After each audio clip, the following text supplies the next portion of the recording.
Hey everyone, welcome to the Mariel header. My name is Mariel, and today's video is gonna be a little different. As you can tell by the title of the video, this isn't gonna be a makeup tutorial. I'm actually not gonna go into anything about makeup. Today, I'm gonna talk to you about how and why I went vegan. Now, I've been meaning to do this video since I created my channel like over a year and a half ago. Oh my gosh, it's been that long. But with the kind of pressure to create makeup videos, I just kind of put this to the side. But recently, I've just kind of been sick and tired of seeing my face on Instagram and even on like all of the thumbnails for these videos. I don't know, I just wanted to switch it up, get into the vegan side of things, and here we are. Hopefully you will watch this whether you're vegan or not, and I don't know, get some inspiration, learn a little bit more about me. Let's get started. I wrote down some notes in this notebook here, and I'm gonna be looking down at them constantly, so excuse me if that annoys you, but I don't want to ramble too much. Okay, going vegan. This whole journey really started many years ago when I was a teenager. I grew up during the 90s, so during that period there was this really interesting health food movement. My mom got into it. She really got into juicing and was vegetarian for many years. Obviously, this influenced what the meals in my house looked like, and I went mostly vegetarian. Like if I would go to a party and there was pizza, I would have the pizza. And if I went to a friend's house, I would have whatever they were having. At this time, I was really becoming more aware of like animals being sentient beings. Now, this all ended in the mid-2000s when the Atkins diet became a thing. Now, in this video, I'm not going to have time to get into all of my dieting history. It's very convoluted. It will make this video so long. I have a really kind of sad story with yo-yo dieting all of my life, terrible body image issues, and if I get into it, that's gonna be way too long. But if you want me to talk about this, comment down below. But again, getting back to the story. So all of that ideal vegetarian life kind of just flew out the window when Atkins became a thing. We started to learn that, you know, meat was good for you. Sugars and carb were evil. My mom fell into this, I fell into this, and I started eating pretty much an all-meat diet. When I went into this, it was basically a weight loss strategy. I did lose a lot of weight in a very unhealthy way. My diet mostly consisted of eggs, cream, pork, it was pretty much all meat. I had always been sort of a picky eater, and I never found out delicious ways to prepare vegetables, so I wasn't having any vegetables at all. Of course, you couldn't have fruit on the Atkins plan, so that was out of the question. My views on health just became very distorted, and I thought meat was the way. During this time, I became an insufferable carnist. At this time, I was pro-fur, pro high-end leather bags, leather shoes. I would make fun of my vegetarian friends. Seriously, one of my friends was vegetarian at the time, and we went out somewhere. It was really cold. I was wearing a rabbit fur scarf, and she just looked at me like, oh, this is so gross. And I'm like, whatever, just hold this. It feels really soft and nice. And I made her hold my scarf, and when she did, she just seemed so sad. And I just told her, oh, look, it was just like a little baby bunny, doesn't it? Also, around this time is where my acne issue, which was relatively mild, you know, you get your period, you go into your teenage years, you get some acne. This is when it seriously exploded. I had persistent cystic acne, and it was a real challenge to try to reduce it. Well, that's another story, but I started going to the dermatologist. I took all sorts of medications, but nothing would really help. My face was just oily. Every month I would get really deep, like ingrown, thick pimples. I don't have a lot of pictures from the time. I would avoid pictures as much as possible. This is where I really developed my makeup application skills because I was trying to hide my acne. And the only pictures I do have are the very carefully selected ones where I didn't have acne. So sorry I can't show you what was going on at that time, but it was bad. Another bonus thing that happened that was a unfortunate consequence of being on the Atkins diet and not having enough fiber in my diet was that I became chronically constipated. Yes, I may have been my thinnest. Finally, people were telling me that I looked good and that I looked healthy, but I felt 100% the biggest I had ever felt in my life. Why? Because I wouldn't go to the bathroom for 3 to 5 days. So I always had like this horrible rocks in my stomach feeling. So no matter how flat my stomach was, no matter how skinny I really was on the outside, I felt miserable. And even though I finally had this thinner, better, smaller body, I wanted to hide it because my face was a mess.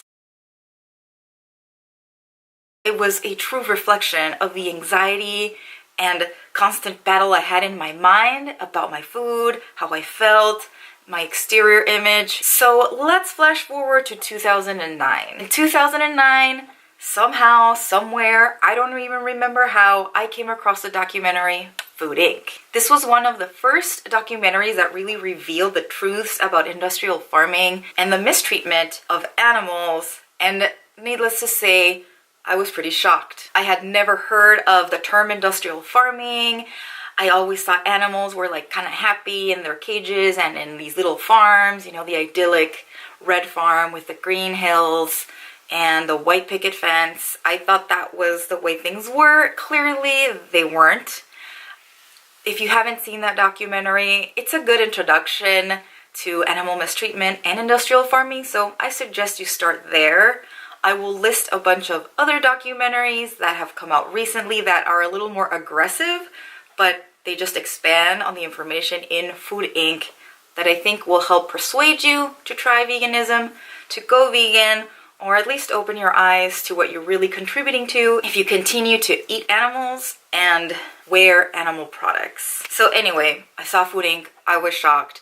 The image that was seared into my mind and that I had no clue was a thing were the baby chicks being ground up, liquefied in this huge metal machine. That image really shocked me, and I really had never thought about where the male chicks go in the egg industry, and that's when I became unsettled. I became aware, I became unsettled, but it didn't really change my mind. I kept eating animal products, consuming animal products, wearing animal products. I really didn't care. Then 2011 came around. I was doing my master's degree28 I taught a college level writing course. In this class, I was teaching a group of about 28 students about argumentative writing, you know, how to get your college level paper to a decent level. This was a 101 class, and an easy subject to pick was industrial farming, according to the school, to teach these kids how to write an argumentative essay. So on the one hand was industrial farming is good, and in the other one, industrial farming is bad. I obviously had to prepare for this class, have arguments ready, counter arguments ready, do a lot of research on the documentary and on papers about the documentary. So I just became really informed on the subject. We had to see the film in class, and just everyone's reaction, everyone seeing the movie together, it really brought me to another level of understanding and awareness. I started to feel like I was a hypocrite for hating what I was seeing, but still supporting it by consuming animal products. And I don't know, that cognitive dissonance really bothered me. So I decided to look into it a little bit more. At this time, I was just really confused about food in general, what was healthy, what wasn't, what to eat, what not. I was just so overwhelmed that I didn't directly go vegan. I didn't even know where to start. I remember going to like a bookstore, buying some books on raw food, and that was too much for me. I didn't understand what a good vegan diet looked like, so I had no idea where to start. I just put it in the back burner and I didn't even think about it. During this time, I was also going to therapy and a nutritionist because I had gained a lot of weight and I was trying to do a diet, and it was a pretty revealing moment in my life because my therapist, after a lot of problems with not being able to lose weight, my therapist strongly suggested that I leave a dieting culture in order to work through my disordered eating habits. My therapist strongly suggested that I stop dieting because it was taking a very negative toll on my mental health. Again, I'll get into this in another video, but I'm just mentioning it here because this is when things really changed. So I left this pro-meat, confusing, dieting mentality, and I decided to just listen to my body and really think about the way I wanted to live my life going forward. And one day, I think I was just Googling like the healthiest way to eat, or what does the American Association of Cardiology say about the healthiest way of eating, and of course veganism came up, and I was like, of course it is. How the heck am I gonna do this? I don't know. During the time that I tried to figure it out, I really didn't know what I was doing. This is when veganism was starting to become a thing on YouTube. So I started to look into videos. I didn't even know what I was looking for. And then suddenly, out of nowhere, someone I know on Instagram posted a picture of like 100 bananas on their kitchen counter, and somewhere in the caption there was the hashtag Banana Island. I'm pretty sure you know where this is going. This is when I discovered Rawvana, Freelee the Banana Girl, and High Carb Hannah. And this is when I really dove into vegan info online. Like many new minted vegans around 2012 and 2014, I started to rely on these people to learn about veganism. A lot of it was good, some of it was bad. But through trial and error, I eventually found my way and learned how to transition into veganism. So I thank them for that. Thanks everyone. I began to make some changes. I definitely cut out all red meats. I stopped eating canned tuna, which was my go-to meal. I used to eat it so much that doctors told me to quit it before I got like mercury poisoning. Processed meats were out and I was still having chicken, but just with that initial cleansing, I started to feel better. I started to learn how to prepare fruit meals. I discovered ways to cook vegetables that didn't make me hate them and repulse them. I was finding them kind of like an attractive meal, which was interesting. So things started to slowly change. And then one day, my roommate and I, one of my best friends still, hi Priscilla, we planned a trip to Thailand. We wanted a girls' vacation. It was going to be so fun, and it absolutely was one of the best trips of my life. But one of the pit stops on this trip was to Chiang Mai. If you ever get to go to Thailand and you want an amazing, enlightening experience, go to Elephant Nature Park. This nature park was created by a woman who lived in a village and somehow connected with the wild Thai elephants, along with other elephants that were rejected by like the logging industry, elephants that had been tortured, elephants that had been ridden on by tourists. She started to save them, and all of a sudden this little thing she started became this huge enterprise. It is now a huge nature reserve and elephant sanctuary. You can stay there, support the elephants, you get to help feed them, watch them from afar, never ride them because that's absolutely something you should never do. Something was calling me to this place. I just really wanted to connect with animals without having to go to a zoo, without having to see them perform. One of the elephants that made the biggest impact on me, and I can't remember his name, was an elephant that had been used in the logging industry in Thailand to, move large logs, take down trees, etc. He was addicted to drugs. Apparently, in order to make these elephants work so many hours and to do such strenuous jobs, the elephants would be injected, I think, with either heroin or meth. I can't remember the details. Either sounds disgusting and horrible. So in this nature park, they have created a safe environment for this elephant and given the elephant therapy. Somehow they managed to make this elephant feel safe, like he was at home, but he had certain behaviors that they had to let him do in order for him to not lose his mind. I was so shocked to hear this information, but I don't know, I just can't believe how humans mistreat animals. And then one day, we were taking a walking tour of the facilities, and our tour guide told us that, you know, we were gonna take a little detour. We were gonna go into the jungle to try to find the elephant, because apparently him and his mahouts are like the people companions of these elephants at the nature park. They were just kind of went missing, and we just kind of had to bring him back to the nature park.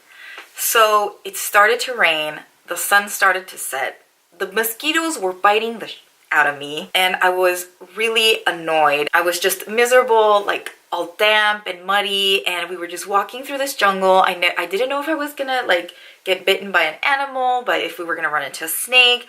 I was just so upset, and it was raining, and all of a sudden, out of nowhere, we just see something move between the plants, and there was the elephant just looking straight at us. This huge, intimidating animal just a few feet away from us, making absolutely no sound.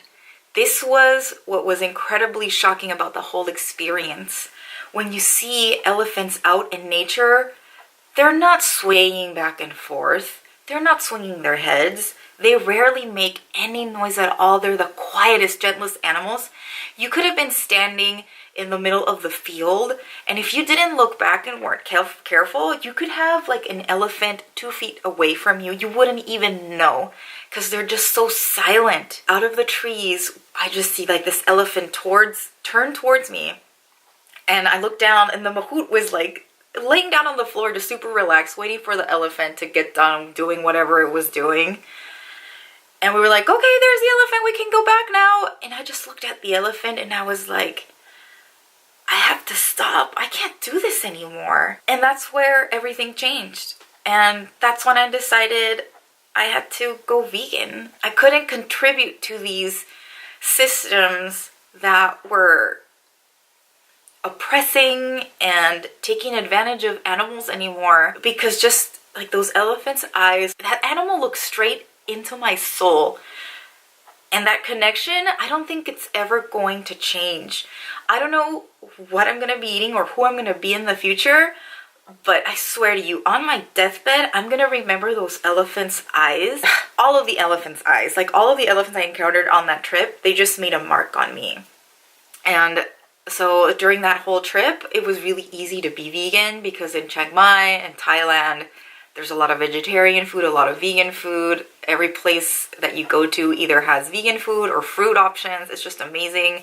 It was easy to do.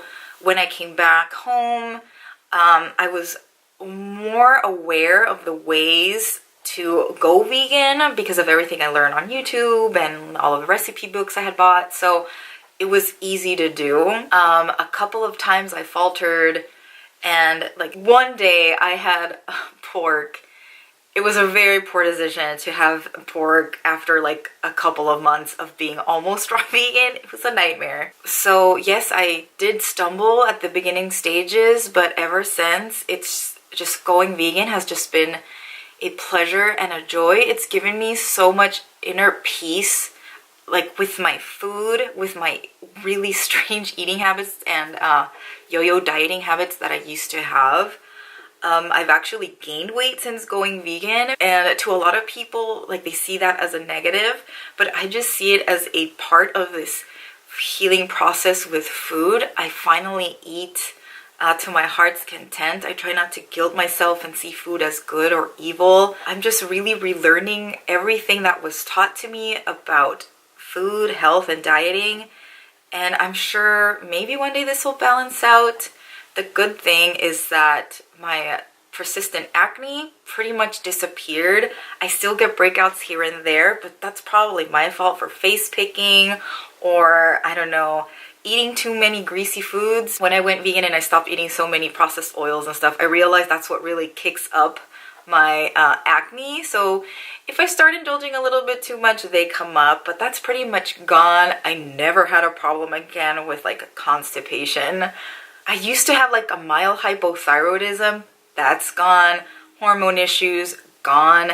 My blood work is aces. Like, I don't see any reason why I should go back to other ways of eating. And of course, changing my diet really inspired me to change other aspects of my life too. Makeup has always been like a big part of my life, and now it's almost like my whole career. So I decided to switch out everything in my makeup kit to vegan and cruelty-free items. And oh my god, makeup is expensive, especially keeping up a kit for like multiple people, like when you work on multiple people. So it's been a process, but it wasn't hard. Again, I applied this to my life. No more luxury animal leather handbags or shoes or anything like that. Absolutely no more furs. And I'm just a different person now. What's funny is that now I feel like I'm more genuine and connected to that like 8, 10, 9-year-old that really was into like save the earth and truly loving animals. I just feel more oneness with that little girl that, you know, just went through all of this food trauma and all of this misinformation about what's healthy. And well, this all led me to you. This all led me to YouTube, to creating my cruelty-free and vegan makeup channel. And yeah, it just pretty much changed my life. So that's why and how I went vegan. If you like me, this story time, my makeup videos, if you have comments, questions, leave them down below. I'll try to answer as much as I can. Thanks for staying until the end. I'm sure this is going to be a long video. I appreciate you listening to my story. I hope it inspires you. And I guess that's it. Thank you so much for watching. Don't forget to comment, like, subscribe, hit the notification bell, share this video with a friend. I would really appreciate it. I will see you in the next video, and until then, bye.